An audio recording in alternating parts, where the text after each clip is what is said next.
Welcome all. You have found Magpie Stories. I hope you have a pleasant time listening.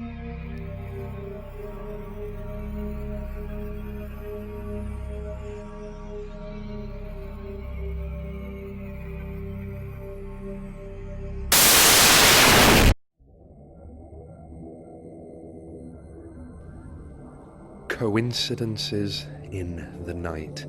This story could have happened in any place where the old ways of industry vanished, places where the stream of prosperity had dried.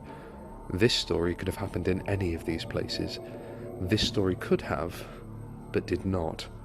Wednesday, the 11th of November 1987. Cold and grey, there was a touch of frost and the ghostly fingers of white reflected jaundiced light coming from the street lamps. Hucknall was a town in mourning. The previous year had seen the final closure of Pit K33. The black shale seam had seemingly run its course. Industry had closed and the once proud buildings were already starting to look frayed at the edges. Houses had not been repainted, fences not mended, nor gardens tended. The last of the coal was burning in old fireplaces, and some inhabitants settled down to watch the television. At 8:30, something struck a chord with the population of the small English town. 14 Days in May, a documentary following the last weeks of a young man, boy really, on death row in America. Small greens reflected in glassy eyes. They watched and hardened hearts felt a connection, the sense of doom, their own lives never to be the same again. Men sat, withering into nothing, feeling no self-worth, the fight gone out of them. More than anything, they felt powerless. Their women trying to make the best of it, ashamedly working longer hours to bring in a few needed but meagre pounds. The place was dying slowly. The young man on the television was absent at the end, life choked out of him by poisonous gas, a fate not too unfamiliar to some of the older ex-miners. The frost was creeping further into the ground, even until the break of dawn. Winter flexed its fingers, waiting to bite fully into the landscape, tapping at the edges of single-paned windows. The clear day was brief, but warm. All too soon the day withered. School children raced home to beat the darkness, wanting to be safe behind doors when the light finally failed.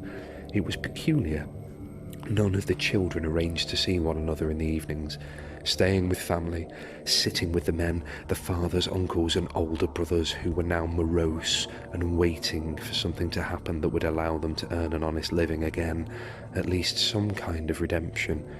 Despite the mine closing, sealing off their work, there had been tragedies and whole families and livelihoods had been made and some lost in that dark pit, tunnelling beneath the earth, lives going on above the ground. Each clang of metal on rock, the heartbeat of the town. The fires that burned from the coal was an irony. These men and families fed countless lives into the moor, some cut short, descending on rope and pulley into the bowels of the earth.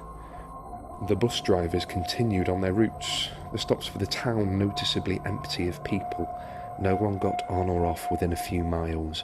They might as well not bother going along that route. The dead route.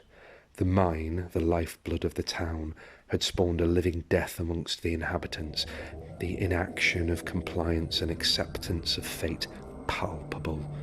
There was no change in attitude, even with the explosion. Windows shattered as the dark missile hit the eponymous Thieves' Wood, the local place of spirits and goblins and horrors that made sure children did not go with strangers in the night, ensured they stayed home with their families.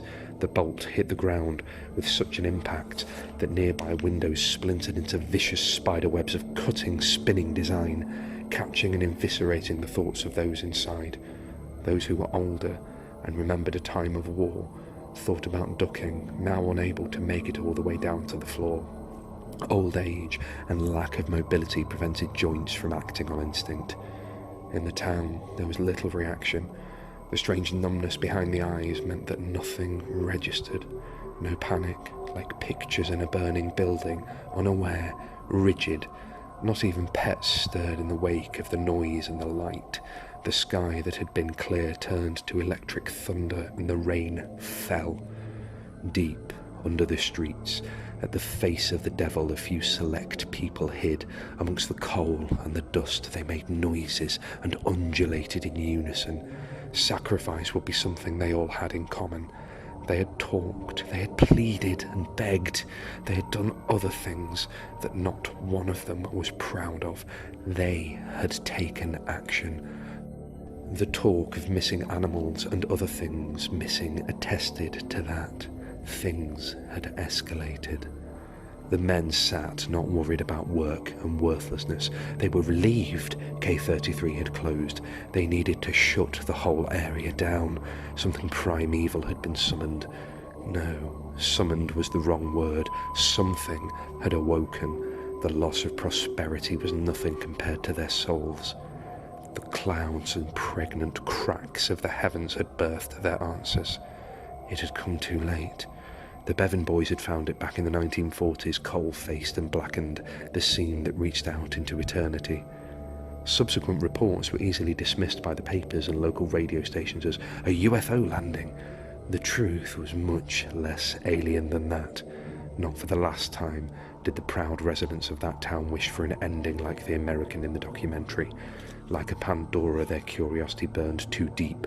The barren earth had forced truths to the surface.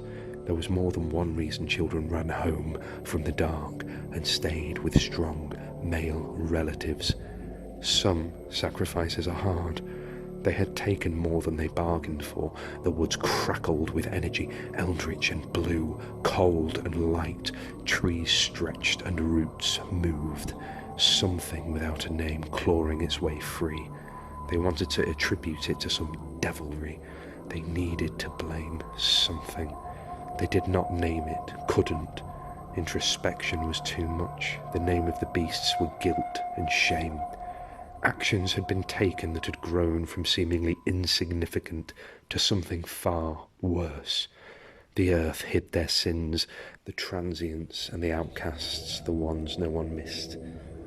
The ones who, now cold and alone and gone, were finally sealed in their echoing caverns and graves.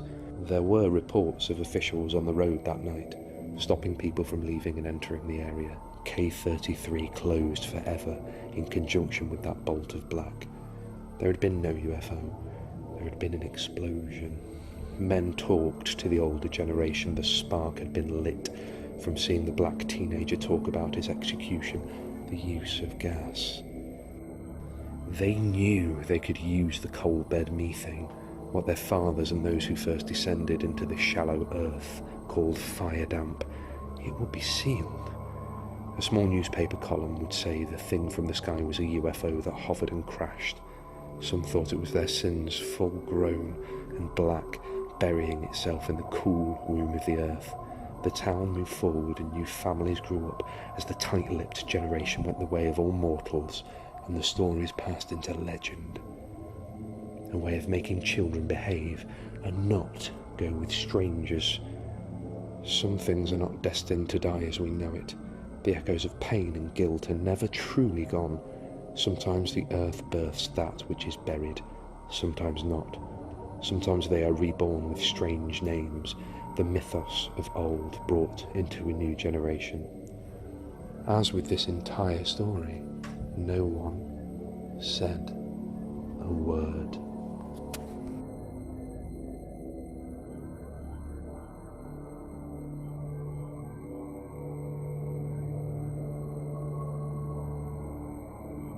Thank you for listening.